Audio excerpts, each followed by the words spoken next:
everyone, welcome to Life Edge, because life doesn't have to be mediocre. I'm joined today by someone who is in an undisclosed location somewhere in Central America. That would be our lovely doctor here, Dr. Susan Nash. Hey Susan, how are you? I'm great, and I'm thrilled to introduce our fantastic guest today, Sydney Weitkunat. Okay, we will get to Sydney in a quick moment. But first, our intro. Here we go.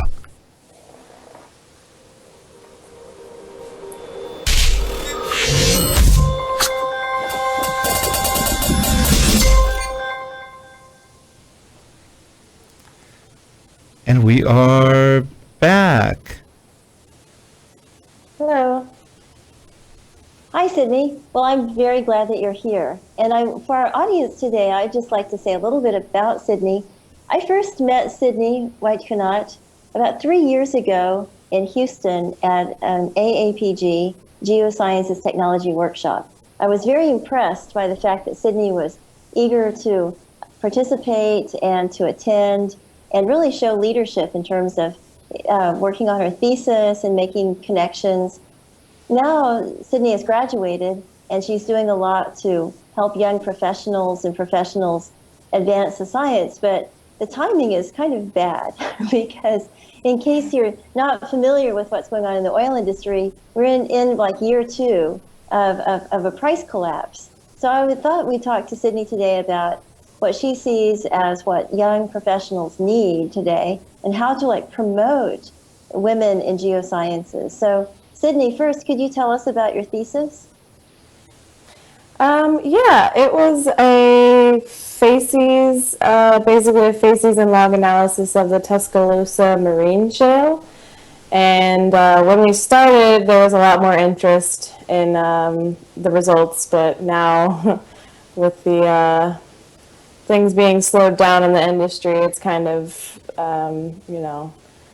people weren't really jumping out of their seats to get the results. But it is sponsored, or how do you say, there's a couple of companies that provided me with cores to look at and some geochemical data, and I kind of just use those and try to combine them in order to find a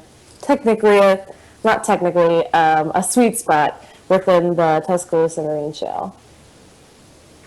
So one thing that is interesting is that even though the price of oil is low, it seems to me that it would be possible to really apply what you learned to all different kinds of things. How do you mean? To different jobs? Well, I guess I'm thinking about, you looked at cores, so core analysis, and then you talked about finding sweet spots. So that would apply to other plays, not just the Tuscaloosa, right? Oh, yeah. Oh, yes. So I definitely took a lot of, I read a lot up on different studies that were similar to mine in order to kind of get inspiration for my study. It's basically kind of like a reservoir characterization study of the Tuscaloosa marine shale. And, it's kind of, every play is different, so it's hard to you really have to figure out what works best for each play. So in that sense, it's kind of, you kind of have to study every play differently, but, but for the Tuscaloosa, it was more important to look at the rock characteristics and trying to tie them to the log and seeing where these fractures were more apparent and why they were more apparent where they were. Oh, that's excellent. Mm-hmm. So I have a question for you. What does it feel like right now to be a recent graduate in today's environment? Well, it's definitely scary and a little, uncomfortable because, I just went to the student expo where there were 400 people, I guess, around my age, looking for internships and jobs. And usually there's more companies, first of all, and second of all, usually they're at least hiring, people are hiring both internships and full-time jobs. Well, this time there were only 2 companies that were hiring for 1 full-time job. And so that's just kind of, everyone's just kind of had the same mentality of, yeah, it's the nature of the business, it's the nature of oil and gas. It's not, it's not that we're not wanted, it's just that they don't have the means to hire. They're actually laying people off right now rather than hiring new people. Now, do you attribute some of that to not only the economy, but a lack of incentive to do more research or to do more development? So I guess the consensus that I've gotten is that what they do in these kind of times is they really focus on what they know really well and try to perfect that, as opposed to looking into newer things such as the Tuscaloosa marine shale. They kind of want to focus more on where they know that they can get the most for their money. Now, Susan, you made a comment that since the prices have dropped, actually the prices were artificially kept up for many, many years. So in essence, they haven't dropped. They're starting to normalize a little bit more. So I'm not sure we're going to go back to a really high. Now, we're in California. We're still paying an enormous amount for gas that was purchased 6, 7, or a month or a year ago. So it's still quite high. What are we at now? About 4? We're back to 289? Sorry? We're back to 289.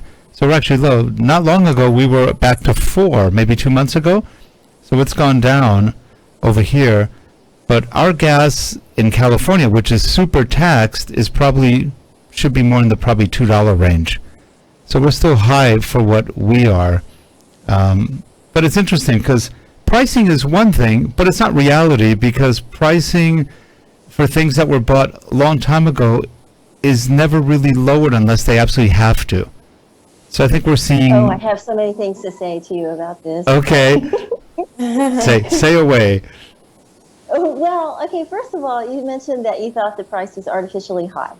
A lot of it was manipulated, not necessarily by oil companies, but by stock companies.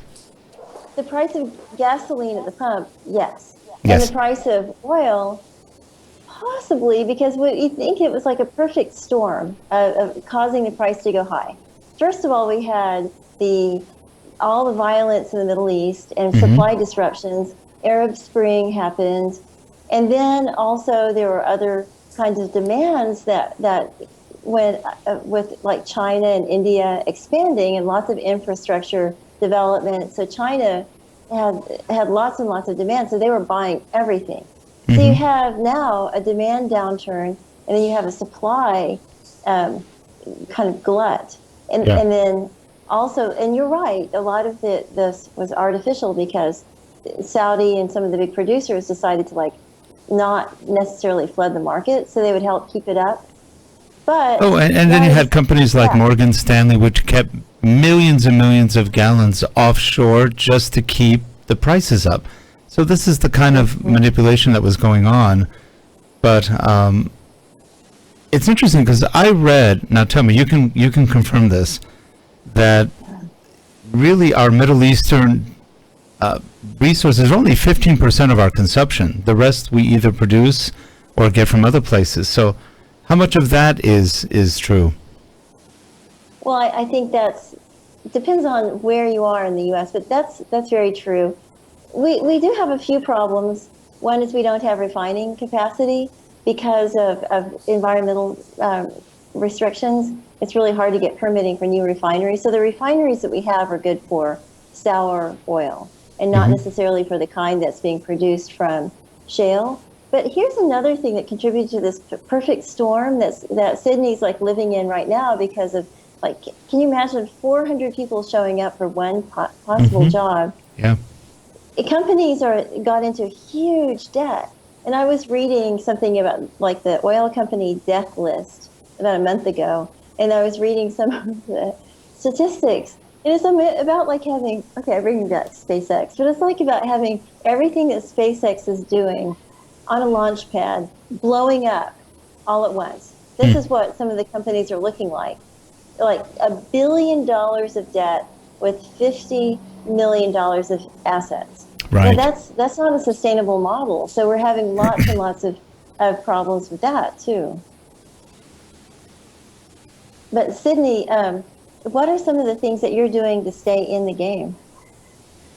Yeah, that's a big thing that I've been really trying to figure out. So I took up a position as a chair with the Houston Geological Society's Northsiders. It just so happened that I emailed the right person at the right time, and they needed a chair. And I was like, sure, I'll do that. I didn't even know what a chair does, but now I know, and it's great because I get to go, to do these meetings, and I'm the person talking at the beginning of the meetings, and so I get to meet a lot of people. I went to, the going to conventions. The GCAGS was just in Houston, and trying to take short courses. Where I went to a women's geosciences meeting during that week, and I met a lot of people who are being, also in the same place as me, or totally understand what I'm going through. Really helpful, giving me, just kind of, it's all about networking right now. And through that, I was able to get, or at least introduced to a sponsorship program where they actually sponsor women in geosciences who are pretty much in the same spot as me and will pay you to take classes, because should try to, keep in the know, trying to keep my education going, because, I like to do that. And since I don't have as much money to spend, it's really nice to have that option. So right now in the industry, in the scientific community, we are graduating less engineers than we've ever done in history. Same probably with geologists and any other kind of scientific education. We are becoming one of the lowest in the industrialized worlds, or even in the information world for that matter. Do you see that as a trend that's happening in the schools too? I was going to actually say that one thing that's interesting about, for me in my graduating class is actually in the geosciences, there's a kind of a boom, right? Because these people like me, we were told when we went into school, like, hey, you want to get into science, you should go into geoscience, because all of these geologists who got into it, 20, 30 years ago, they're about to retire, and there's going to be a huge, there was a lag, and now there's going to be a huge need for geologists. And so lots of kids were told that. And so I'm pretty sure that, at least at UL, I know for sure, and I know at CU where I went to undergrad, geology as a degree is growing. So that's going to make it even tougher, right? For people. But that's a good point. Sydney, you bring up a really good point that in almost all of our professions, for example, in the utilities, they're having a major gap in electrical, coal, everything, because again, 30, 40 a year experience engineers are gone. They're all retiring. Yeah. There's not many taking their place. I know in the power and utility companies, they can't find enough qualified people. So that's another issue where there's jobs, but there's no people to take them. Right. And then that kind of brings us to the point of, since there is that gap, I think, and I'm not sure about this, but I'm pretty sure I've heard from some geologists that, or at least recruiters too, that geologists are worried. They think that we're coming right out of grad school or out of undergrad, and we don't, especially undergrad, we don't have the real skills that are needed to be a geologist in the working world. Right. I've heard that before. But I think I chose a really good grad school at UL. They teach you some pretty good actual finding oil skills. It's interesting. I'll take you down a trip down my memory lane. 40 years ago when I was in college, I wanted to be an aviation or even, I was even considering nuclear engineer, but from a propulsion point of view. And right when I was going to school, they laid off almost 15, 20,000 aerospace engineers. And I went, ooh, maybe that's not a good place to go right now. It was bad. It was really bad.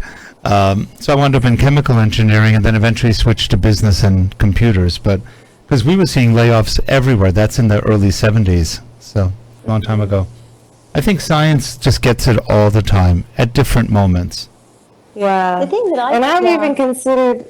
Oh, sorry. Were you saying something? Oh no, well, just to jump in there, I was thinking I liked what you said, Sydney, about how everybody's been told about the great crew change that's coming up, and saying that okay, we're going to have people that are retiring. Well, now that's accelerating because they're getting packages to take early retirement. And now the big question is, will people really be hired to replace them? And I guess that's the big unknown. Mm-hmm. Yeah, it really is. And are so you finding, I'm sorry, Sydney, are you finding that they're using more contractors than employees? I think that it's the opposite, but I could be wrong. I'm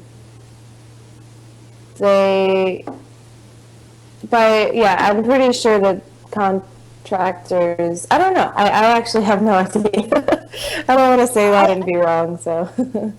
I agree with you. I think what's happening is we're seeing more technology take the place of people or teams, so that people become multidisciplinary.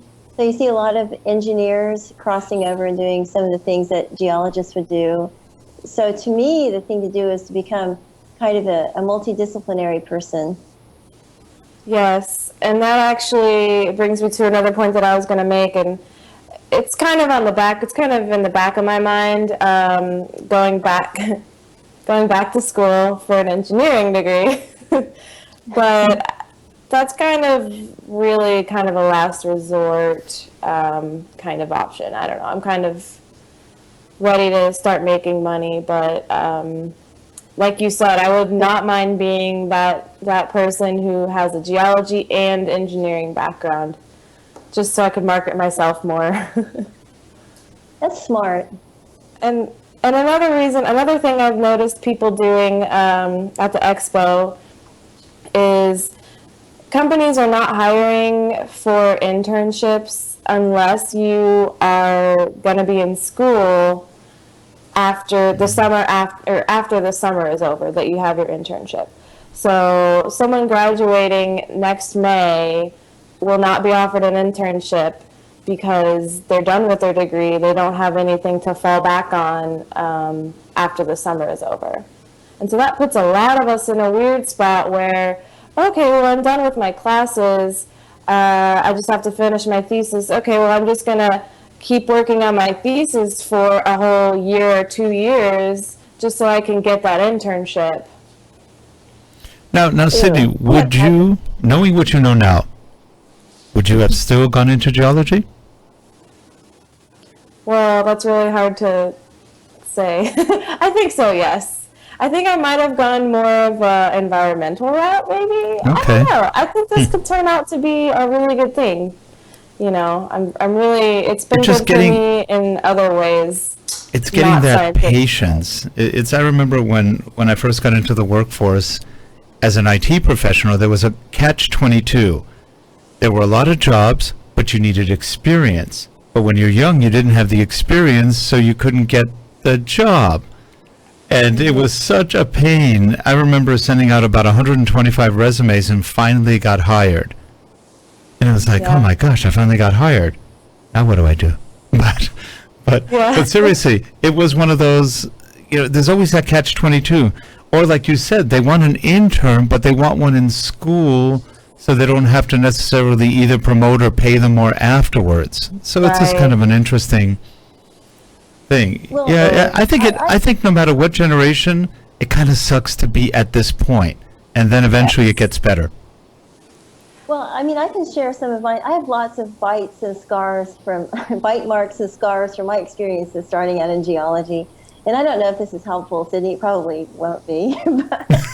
But but I graduated with a degree in geology, and I had internships, so they were great. I actually worked as a geologist after I got out full time, and I also sold deals with my dad. Well, then the oil, and so I was selling deals when I was like 22, 23, and it's doing quite well. Of course, I thought it was all because of my ability to sell. I didn't realize that anything would sell.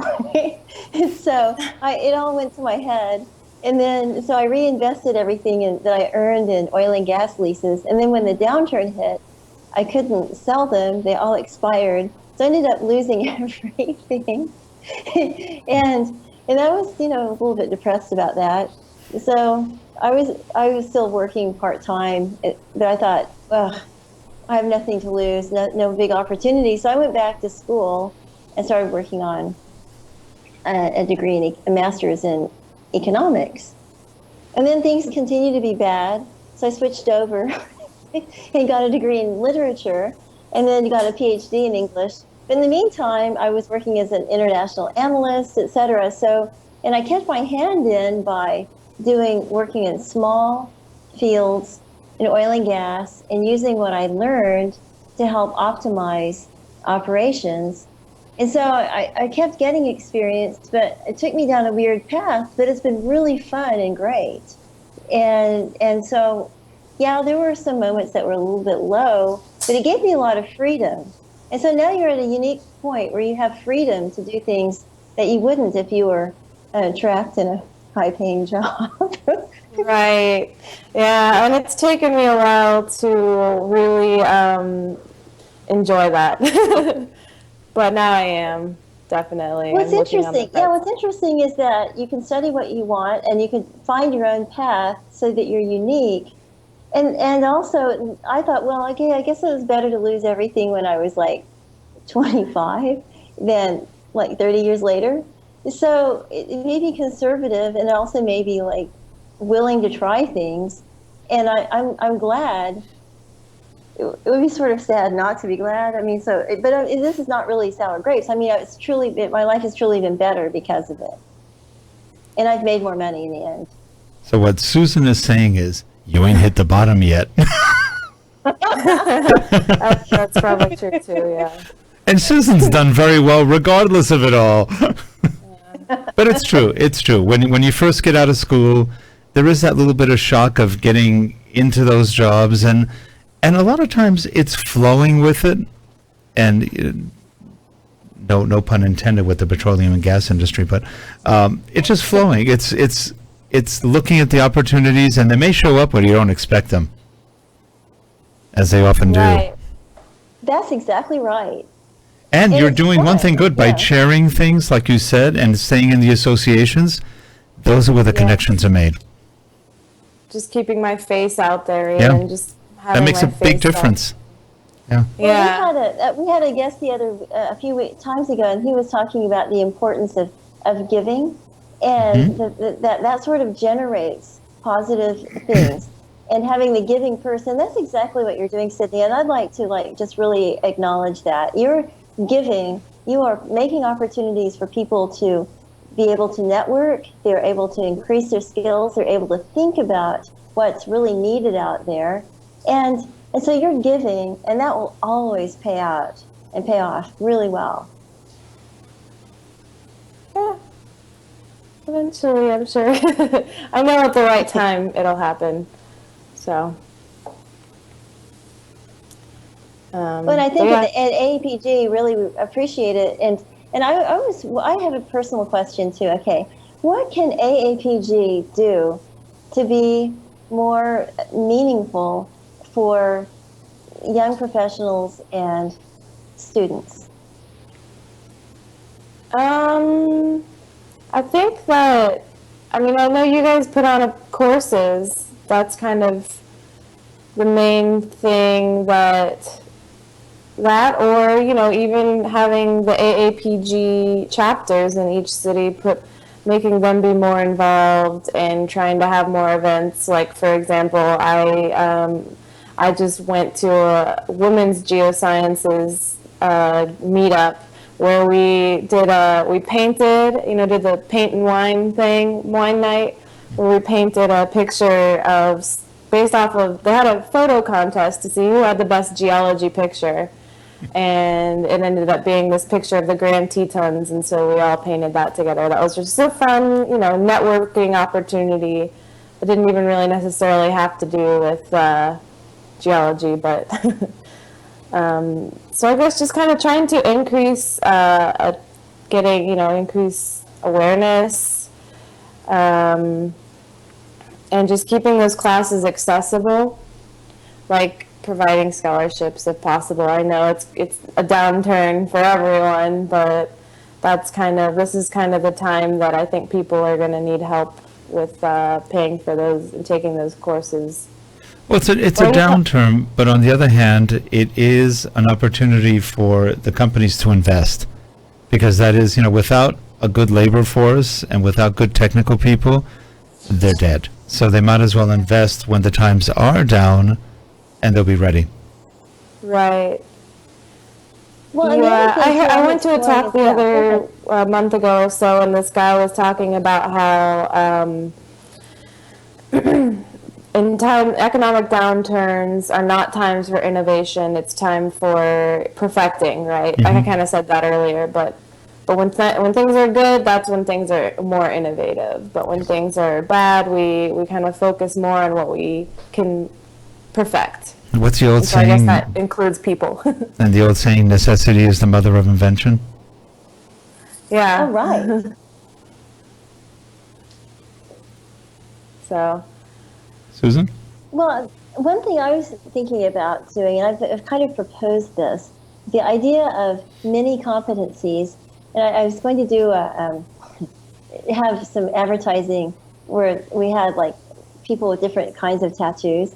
But like the idea that you can get a mini competency that you can design your own, and it would be a combination of, say, 2 courses, and one would have to be engineering, one would be geology, and then going to something like a lunch and learn or discussion group or workshop where you participate, and then also just a little problem solving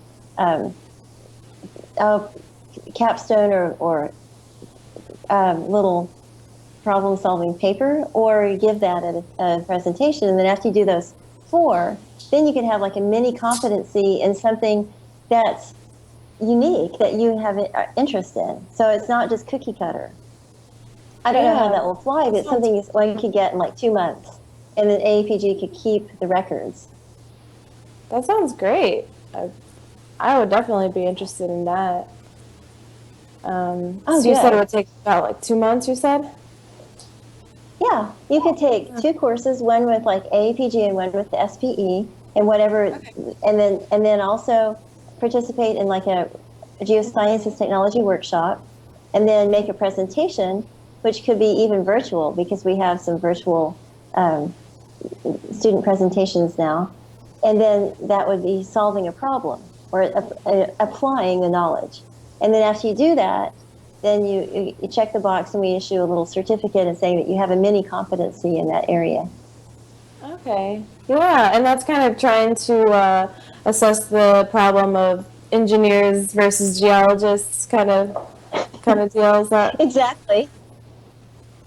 Yeah, I really like that idea personally. But I do know a lot of geologists that went into geology because they feared engineering. That are not fans of it, but I am personally. Nice. And I know there are other people out there that are definitely in the unconventionals. It seems like having an broad engineering knowledge is going to be really helpful. That might just be my opinion, but I think that it's true. I'm glad to hear this. This is very helpful, Sydney. I appreciate it. Mm-hmm. Well, Sydney, we wish you luck. I don't think you're going to need a lot of luck. You sound like you're pretty bright. Sometimes being in the right place at the right time. It is. It really is. Yeah. It really is. And we appreciate you coming on today and sharing. And you never know, with people like Susan, some strange miracle. She is in Magic Town right now. So maybe some miracles will happen, and you'll be getting very lucky. What do you think, will Dr. say Sue? that I will say that being in a Pueblo Mágico is pretty nice. Yeah. Mexico has these new programs for cute towns that will attract tourists, but they have to have something really special. So they call them Pueblo Mágico, Okay. Pueblos Mágicos. And where I am right now has like just the named Pueblo Mágico, and so it's super cool. It's cute. That's great. Huh, cool. Well, again, Sydney, thank you for coming on. If anybody wants to get a hold of you, what's the best way to do that? Yeah, I guess you could reach me on my LinkedIn, which I think was noted on there, or my email address is my first name dot my last name, sydney.weitkunat@gmail.com. And yeah, thank you so much for having me on here. I hope I was a little bit enlightening or, helpful at all. No, it's always good to get the perspective. So we thank you for Great, coming Sydney. on. Dr. Susan, as always, a pleasure. And we hope you enjoy your vacation. You're on vacation, right? Yes. Yes. Enjoy the time off. I'll see you in December. Yeah. Oh, And if you're definitely. watching the show, please subscribe. There's a little thumbs up button. You can click it. Not sure what will happen, but try it. And we'll see you next week on Life Edge. Have a good one, everyone. Take care. Bye. Bye-bye. Thanks, Sydney. Great job.